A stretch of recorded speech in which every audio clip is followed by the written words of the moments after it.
असहिष्णु शब्द घड़ा गया,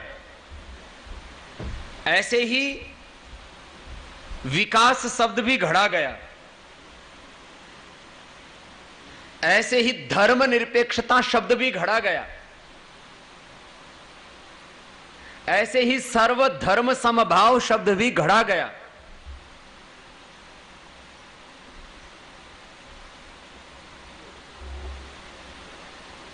ऐसे बहुत से शब्द घड़े गए। तो ये असहिष्णु शब्द किसके लिए घड़ा गया? हम भारतीयों के लिए घड़ा गया कि हम तुम्हारा धर्म परिवर्तन करें, तुम सहिष्णु बने रहो। हम तुम्हारे ऊपर युद्ध करें, तुम सहिष्णु बने रहो, असहिष्णु मत बनो।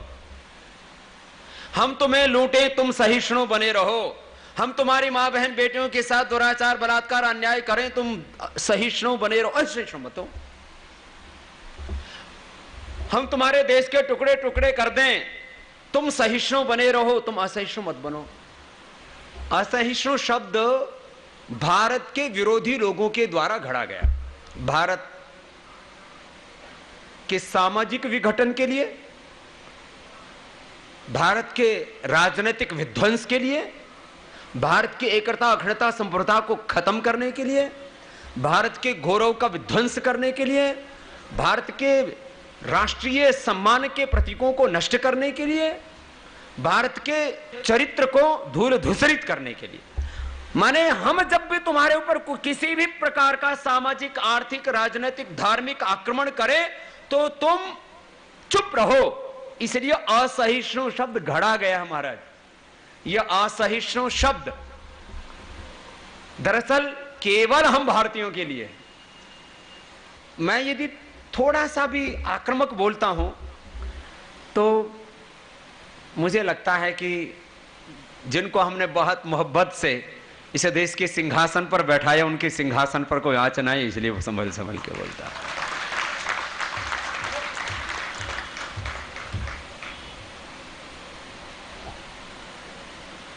आप इस देश में करीब 30 करोड़ लोग अपने भाई, उनको उनका धर्म परिवर्तन किया गया, ये सत्य है ना।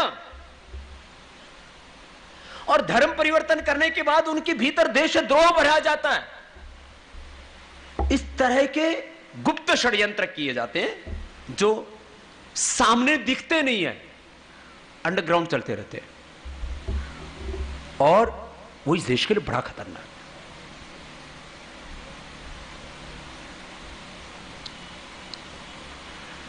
मुझे देवबंद में बुलाया, मैंने वहां जाकर के बोल दिया, भाई हमारे मजहब वालों हो सकते हैं लेकिन हमारे पूर्वज अलग नहीं हो सकते। हमारा खून एक है, हमारा कुल एक है, हमारी परंपरा, हमारी संस्कृति एक है। आपको भरोसा ना हो तो मेरी उस समय की पूरा जो है वीडियो अभी भी है। आप पता नहीं यूट्यूब पर तो है या नहीं है उस समय का, लेकिन वो पूरा का पूरा वीडियो, लाखों मुसलमानों ने ताली बजाई। बाद में मेरे बोलने के एक दिन बाद में वहां के जो रहनुमा थे उनको समझ, अरे बाबा तो और ही कुछ कह गया। एक दिन बाद समझ में आई। जैसे रोहतक की मेरी खबर एक दिन बाद में ब्रेकिंग न्यूज बनी। एक दिन तक तो यही सोचते रहे कि बाबा जी ने बोला क्या है। आप सोचिए मैं जो बात कहना चाह रहा हूं, भाई ये मुसलमान कौन है, ये ईसाई कौन है? कोई ईसाई कोई वेटिकन सिटी से आए हैं क्या? कोई मुसलमान सऊदी अरबिया से आए हैं क्या? ये सब अपने भाई हैं। अब अपने भाइयों से बात करना भी खतरे से खाली नहीं है। और अपने ही उन हमवतन भाइयों को, हमारा उनका एक कुल है, एक वंश है, एक खानदान है, एक संस्कृति, एक सभ्यता, एक देश, सब कुछ है। उनके भीतर इतनी नफरत भर दी गई है कि वो हमारे खून के प्यासे हो गए। ये चिंतन करना बहुत जरूरी है इस देश में कि हम कहां खड़े हैं। अपने गौरवशाली अतीत का बोध होना चाहिए।